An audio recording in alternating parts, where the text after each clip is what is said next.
Ole Miss was one of the hottest recruiting teams in the month of August, and a win over Alabama this weekend could reignite that fire on the recruiting trail. In this video, we're going to talk about 2 recruits that got Ole Miss picks on the recruiting prediction machine, and also what a win over Alabama could mean for recruiting. Now, Ole Miss fans, I need you to do me a favor right now. Subscribe to the On3 Recruits channel. This page is exploding. It's less than a month old, and we're trying to get it to 10K. We need you to be a part of it. Hit that subscribe button. All right, let's get this thing going. I got Ben Garrett here from Ole Miss Spirit. Ben, let's start with the major developments that I talked about at the top. Ole Miss picks on the recruiting prediction machine. We'll go first with King Joseph Edwards, the 4-star edge out of Mill Creek, Georgia. Now, he named a top 3 of Ole Miss, Colorado, and FSU. He would like to decide in 3 or 4 weeks. Now, I agree with the pick, unless he gets out to Boulder before his decision.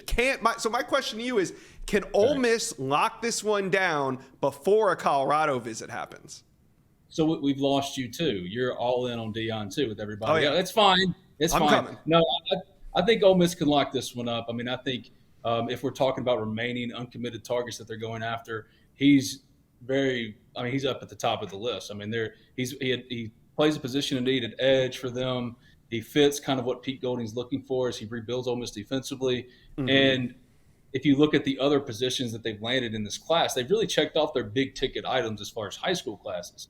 Or their high school class goes. So now it's really about him and a few others we could point to. But the reason why I think they get this done is because Randall Joyner and Pete Golding have made him the priority. Ever since they got done in August, what they did, including getting Cam Franklin in, the number 1 prospect in Mississippi, this is kind of like the last huge piece for them as they wind towards the final stretch run here for recruiting. So I think they're going to get it done. But, you mentioned it. Dion's kind of got all the momentum in college football right now. So it's going to be a battle, but I think it's those 2 teams. Yeah, and you can call me a Colorado homer if you want, but you and I both know that this recruitment looks a lot different if he takes a Colorado trip right before his decision. Absolutely. And an old recruiting adage, I don't have to tell you this, is follow the visits. And, we tend to get wrapped up in everything else, but quite frankly, it's follow the visits. So I don't think it's a slam dunk or anything like that. I do think, though, if the decision were being made today, it'd be Ole Miss. But There's still a long way to go. And in recruiting, man, a couple of weeks is an eternity. So it's a long way to go for him, but I think Ole Miss is in a good spot for sure. No, I agree with you. I don't think he's going to commit to Colorado sight unseen. I think a visit is almost mandatory for me to consider Colorado as a legitimate threat. And then you got FSU. They've kind of fallen off a little bit. Maybe they're going in a different direction there. So, yeah, as it stands right now, I think Ole Miss is in line for this one. Now, let's talk about the other prediction that went in, and this is for Dion Smith. He's a 6'2", 175-pound JUCO wide receiver. He's currently at Holmes Community College. He's an LSU bounce back from the 2021 class, meaning he enrolled at LSU, left there for whatever reason, enrolled at community college, and is now coming out again to be re-recruited.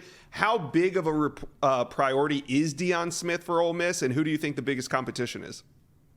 That's a great question because I honestly can't figure out how big a priority he is considering the history. What I mean by that is once he got into the portal from LSU, it was widely expected. It was almost like a terribly kept secret that he was coming to Ole Miss. He was transferring to Ole Miss. He's originally from Jackson, Callaway.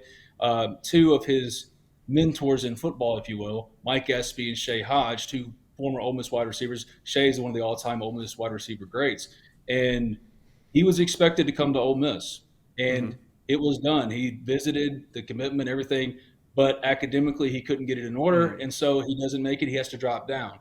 I think Ole Miss wants him back. I think Ole Miss wants to get him in the boat. They've always wanted to get him in the boat. But is he still the same caliber of player? I think that's yet to be decided. I think there still is a evaluation phase. And I think for Dion, he doesn't have to he can consider any and all options now. So the fact that it's opened up, when he went to the portal, it was one team and one team only, Ole Miss. Now he has another recruitment to go through. He's going to get a bunch more offers, a bunch more teams going to come in. But I think in the end, Ole Miss is going to make this happen because that was always the design originally when he left LSU. That was the one back when he was getting recruited. That was the personal recruit for Lane Kiffin. And when he spurned Ole Miss for LSU, that was a real kick in the gut. Yeah. So Dion Smith has always felt like this weirdly tortured relationship with Ole Miss. That'll happen at some point, sometime. I think is going to happen, but it's not as sure as the thing as it was going into the offseason when he entered the portal for sure. All right. Now, we talked about this at the top too. What would a win for Ole Miss mean, not on the field? We know what that would mean on the field in terms of the trajectory of the program, but what would it do for recruiting? I think it would validate a lot of the hot air that Lane spews. I'm not trying to sound like a jerk or anything like that. It's just Lane has been the entire program since he arrived at Ole Miss, and for the good, for the better or worse, it's been all Lane all the time. And he's been pretty hard on the fan base, saying, "Hey, show up," and they've answered the bell time and time again. Well, now maybe it's time to answer the bell as far as beating in Alabama. And these next 2 weeks, quite frankly, are going to really define Ole Miss and its status as a contender or pretender because it's Alabama and LSU. Very early in the season, this Ole Miss team will get to go out and prove whether or not it's exactly what they say they are. But it's now year 4 for Lane. And if you look at what he's accomplished, which is a lot, especially with a program at Ole Miss that historically hasn't had that kind of consistent success, especially with 10 wins and 9 wins and all that. But if he doesn't go win this game, then when? Right? Where's the biggest win of his career at Ole Miss? Is it Kentucky last year? Kentucky wasn't a great team, ultimately. Number 11, Indiana in the Outback Bowl. I mean, there are games you could maybe pick. Tennessee, when Matt Corral went down there and had an heroic effort. This is the biggest stage. I think Ole Miss is the better team. And if they don't win this game, I think we're going to have questions. Why not? What's wrong here? Because Ole Miss is ready to take that step, and that includes on the recruiting trail, go show it, and beat an Alabama team that you've been saying you're going to get done and beat for 4 years. Yeah, those tweets don't hit the same if you're not winning at a consistent level. And at this point, like you said, Lane's got to do it. So, Ben, we know Lane Kiffin likes to get active in the transfer portal.